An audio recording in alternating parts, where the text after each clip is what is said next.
Can you tell us a little bit about your upbringing in Mississippi? We talking about the deep South, my brother, how that Yeah. shaped you, the formative years, brother. So thankfully and interestingly enough, I grew up really, I think, in the control center of the South, the New South, right? And what they meant by the New South in the early late 1800s was the industrialized South, but not a South that was necessarily new when it came to the question of race. Right? They were very old school with that, and continue to be. And I grew up in that kind of control center of the South, growing up in Jackson, Mississippi, well, beginning in Lexington, Mississippi, at the edge of the Delta, bottom edge of the Delta, and then in Jackson, Mississippi, in my later life.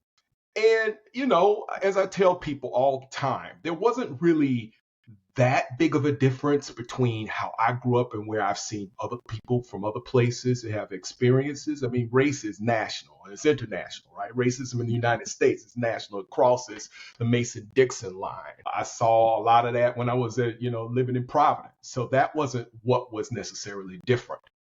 What was, I think, different there was the intimacy between Black and white folks, the closeness and the proximity that you grew up with, right? You knew these people. Some of these people you went to church with, you went to the same restaurants with, you talked to with a lot. But then their views about race and about racial progress were so radically different than yours, right?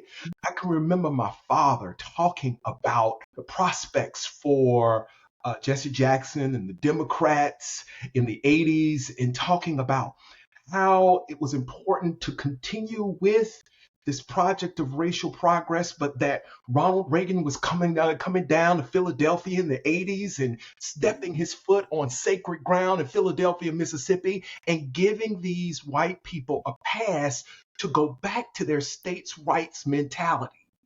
That kind of an environment is the environment I grew up in, right? That you had people who could be nice to each other when it came to everyday occurrences, but when it came to politics, be so vastly different.